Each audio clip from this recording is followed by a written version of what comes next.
meaningful way will the vast majority of Americans ever really interact with these people in any sort of meaningful way. No, instead, your typical middle-class person's understanding of a poor person would really just be a member of what they call the lower middle class, and their day-to-day understanding of a rich person would just be a member of the upper middle class. Which is to say, in an overwhelmingly middle-class society, we can only conceptualize concepts like rich and poor relative to some sort of familiar middle-class baseline, what we could call the comfortable middle class, as opposed to some sort of more empirical or global judgment of what rich and poor entails. Now, to bring things back to the Updike quote, the great insight that I think he shares here is when he refers to the middle as the place where extremes clash and ambiguity restlessly rules. Because our definitions of upper middle class and lower middle class and comfortable middle class are so ambiguous, this tends to foster a lot of restless clashing. A sort of exaggerated class conflict plays out within the confines of the middle class as the different subgroups develop complex feelings of resentment and competitiveness with each other. They become very hyper-attuned to their differences, which then fosters a lot of inter-middle class rebellions and alliances that just puts those differences into starker relief. So the grade of middle class that you fit into has a lot to do with money, but not exclusively. Culture and values matter a lot as well, although these things can sometimes feel like they're in a bit of a chicken and egg relationship. Like, do the differing cultures and values determine the differing levels of wealth, or do the differing levels of wealth determine the differing cultural values? Broadly speaking, however, I believe all categories of middle-class person are defined primarily by characteristics of anxiety, conformity, and consumerism. These were the values I discussed in my previous award-winning video on middle-class culture, if you want to give that a watch. I had good hair in those days. But the degree that these different values are prioritized among the subcategories does vary a fair bit, and it is from these variances that the clashes arise.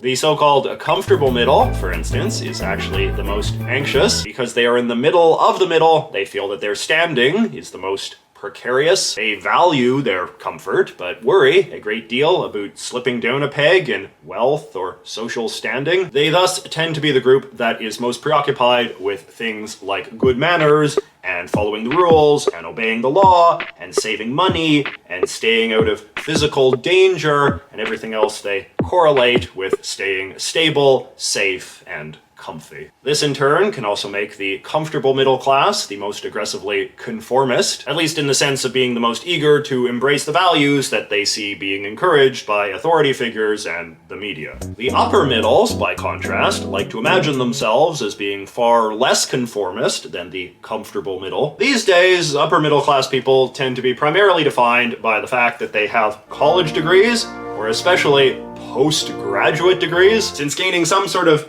university accreditation remains the best path to increasing your wealth as a member of the middle class. But attending university, and especially getting a postgraduate degree, also exposes a person to a lot of new ideas, many of which are much more esoteric and critical than are commonly found outside of the academy. This can fill the upper middles, especially those who have recently graduated, with a certain sort of intellectual snobbery, an impression that they alone are in possession of unique forms of knowledge that place them above anyone not similarly educated. Because they make more money and are more employable, the upper middles also tend to have less anxiety about their position in society, which in turn makes them feel more empowered to rebel against the conservative, conformist doctrines of the comfortable middle. What is interesting, however, is the degree that so many of these rebellions tend to be more of an intellectual thing than a lived thing. People are less likely to do drugs the more educated they are, for instance, but they are also more likely to support the legalization of drugs the more educated they are. This is also the case when it comes to things like prostitution or out-of-wedlock births. Educated upper middle class people say that they are okay with it, even though they would never actually partake themselves. The writer Charles Murray calls this the phenomenon of the upper middles not preaching what they practice, which is to say the tendency of upper middles to value intellectual nonconformity while still having enough anxiety to steer clear of standard middle-class taboos. You could also, of course, easily argue that upper middle-class intellectual nonconformity just becomes its own form of conformity, in the sense that upper middle-class people are just as loyal to their dogmas as comfortable middle-class people are to theirs. Now, the lower middle class, they can be quite anxious, because of course they live lives with the lowest levels of economic security and thus the highest rates of exposure to the sort of social ills that we know disproportionately affect poorer people, stuff like violence, family breakdown, and substance abuse. But controversially, lower middle class people are also often accused of being the least conformist of the three, in the sense of having the lowest levels of deference to authority figures and the most indifference to what you are quote-unquote supposed to do. This might just be a product of ignorance, however. The idea that the lower middles are the least educated of the three,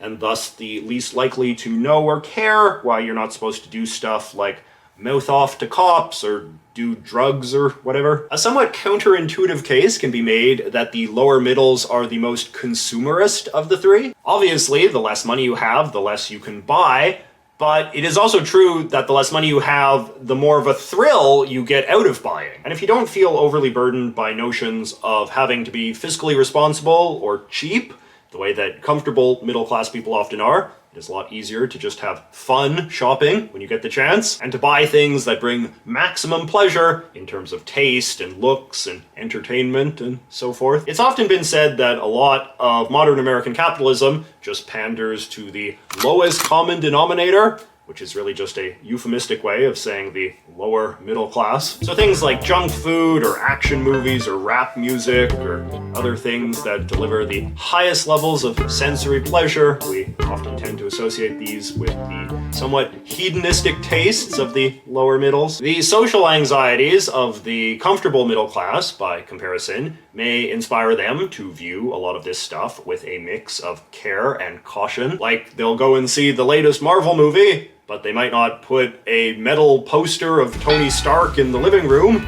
because that would be seen as too low class. They might get McDonald's once in a while as a treat, but they would never dream of getting a Big Mac on the drive home from work every night, because that is what poor people do. The upper middles like to think that they have a lot of contempt for consumerism, but in reality, it is just contempt for mainstream consumerism, since their elite knowledge makes them conceptualize mainstream consumerism as crude and unhealthy and morally corrosive and possibly even politically problematic. Even getting McDonald's as a treat would get their anxieties going. But of course, the upper middles have their own form of consumerism. They love to conspicuously consume the sort of ostentatiously high-end stuff that they believe people lower on the pecking order are too dumb or poor to appreciate, like art or healthy organic food or trips to exotic and obscure countries or houses they built themselves. You could also say that education itself is among the upper middles' most favorite consumer goods. Anxious upper middles tend to like spending a lot of money on intangible goods like knowledge that can help reinforce their place in the hierarchy. But you know, what is also interesting is how the upper middle's talent for intellectualization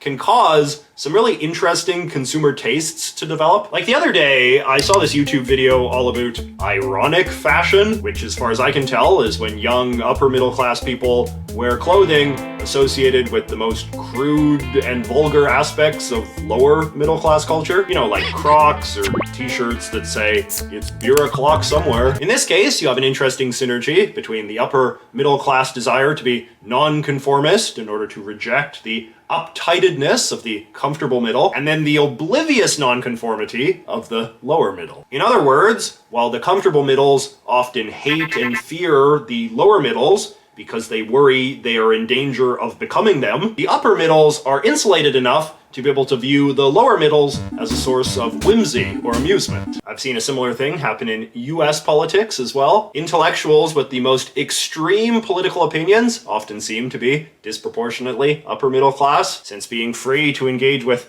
radical, sweeping theories of everything seems to be a bit of a luxury for the well-off. As Eric Hoffer argued in his famous book, The True Believer, when you look at historic revolutions and the like, the leaders of these movements are usually neither the very poor nor obviously the elites, but rather a certain sort of educated but frustrated middle class person, and they are often brimming with contempt for other middle class people who they see as being the enablers of everything that